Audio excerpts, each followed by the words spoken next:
선생님, 골다공증 약을 먹고 있으면 턱뼈가 높기 때문에 임플란트를 하면 안 된다던데요? 이러한 질문들은 제가 요즘 진료실에서 많이 듣고 있습니다. 인터넷을 찾아보면 임플란트 하다가 턱뼈가 썩었다, 골다공증 주사 맞고 치과 가면 큰일 난다, 이런 무서운 이야기들이 넘쳐나죠. 그래서 어떤 분들은 골다공증 약을 스스로 끊어버리거나 임플란트를 무작정 미루기도 합니다. 그럼 어떻게 해야 될까요? 오늘 2025년에 발표된 최신 국내 임상권고안 덕분에 이 질문에 대해서 비교적 명확하게 환자분들에게 답할 수 있게 되었습니다. 오늘 영상에서는 정말로 턱뼈가 녹는지, 약은 언제, 얼마나 쉬어야 하는지, 약마다 기준이 왜 다른지, 이렇게 의사와 환자 모두 헷갈렸던 부분을 딱 정리해 드리겠습니다. 안녕하세요. 저는 장편한 의사 김영성입니다. 골다공증 약을 처방하다 보면 어느 순간부터 환자분들이 거의 공식처럼 묻는 질문이 하나 있습니다. 임플란트를 해야 되는데 이 약을 계속 먹어야 되느냐? 이런 질문이죠. 이 질문의 배경에는 턱뼈괴사라는 단어가 있습니다. 이 이야기는 2003년으로 거슬러 올라갑니다. 고용량의 비스포스포네이트를 암 환자에게 사용한 뒤에 턱뼈 괴사가 발생한 것이 보고되면서 전 세계적으로 큰 충격을 줬습니다. 이후 골다공증 약은 임플란트 위험, 이런 인식이 퍼졌죠. 하지만 중요한 사실이 하나 있습니다. 암 환자에게 쓰는 고용량과 골다공증 환자에게 쓰는 저용량은 완전히 다른 상황이라는 점입니다.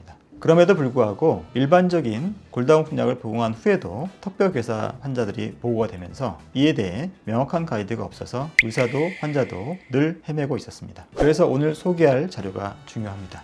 국내에서 대한내분비학회, 대한골드사학회, 대한골다공증학회, 그리고 치과 쪽에서는 대한구강암면외과학회, 대한암면성형제거내과학회, 이렇게 총 5개 학회가 모여서 내과와 치과가 함께 모여 만든 2025년 최신 임상권고안입니다.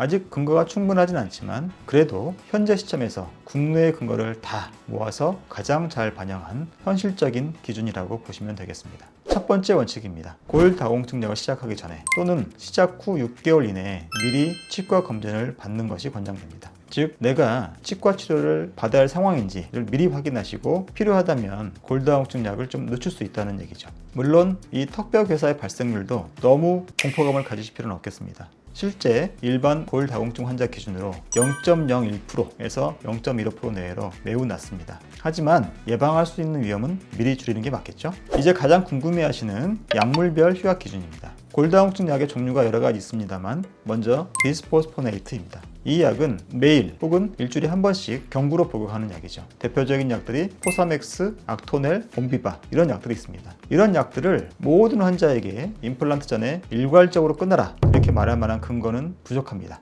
하지만 현재 이용 가능한 근거를 모아서 전문가들이 의견을 모았을 때는 가능하면 시술 전 약 2개월 동안 휴약을 고려해라 라고 이번 가이드라인에서는 말하고 있습니다. 비스포스포네이트 중에서도 1년에 한 번 주사로 맞는 졸레드로네이트라는 약이 있습니다. 이것은 주사로 1년에 한 번 맞기 때문에 편하긴 하지만 대신 1년에 한 번 맞는다는 것은 그만큼 뼈에 오래 남아있다는 얘기입니다. 그리고 골 흡수 억제 강도가 매우 강하죠. 그래서 이런 주사제 졸렌드로네이트는 마지막 주사 후에 최소한 6개월에서 12개월 뒤쯤이나 되어야 임플란트를 할 수 있다는 것이죠. 자, 거꾸로 생각해 볼까요? 만약에 우리가 골다공 치료하기 전에 환자의 치아가 좋지 않다, 그리고 한 1년 내에 임플란트를 할 것이 예상이 된다 라고 할 때는 졸레드로네이트는 피해야 되겠죠. 짧게 작용한 약들을 쓰다가 필요하면은 시술을 해야 되니까요. 그리고 다음으로는 약간 결이 다른 주사제가 있습니다. 6개월마다 한 번씩 맞는 데노스마비라는 주사가 있습니다. 이 주사제는 국내에서도 생산하고 있는 스토보클로, 프롤리아, 이런 제품들인데요. 기존의 비스포스포네이트와 다르게 골을 형성하는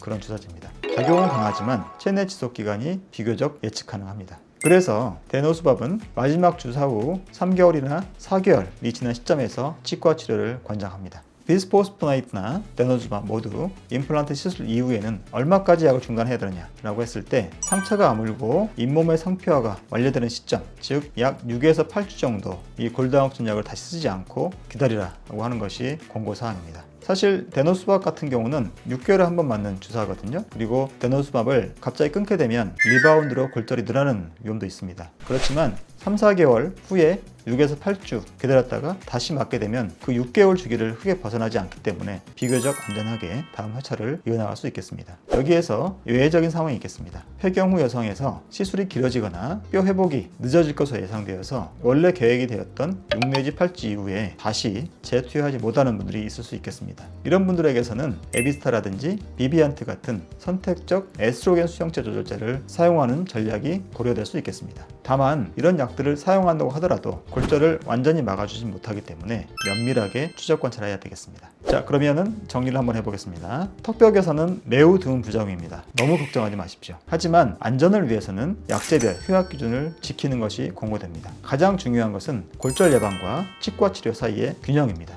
임플란트가 예정되어 있다면 혼자 결정하지 마시고 여러분을 치료해주는 내과 주치 그리고 임플란트를 담당하는 치과 주치와 함께 반드시 같이 상의하시기 바랍니다. 오늘 정보가 골다공증 치료 중인 환자분들에게 조금이나 도움이 되었기를 바랍니다. 궁금한 점은 댓글로 남겨주시고 저 김용성 원장은 다음에도 실제 진료에 바로 도움이 되는 정보로 찾아뵙겠습니다. 감사합니다.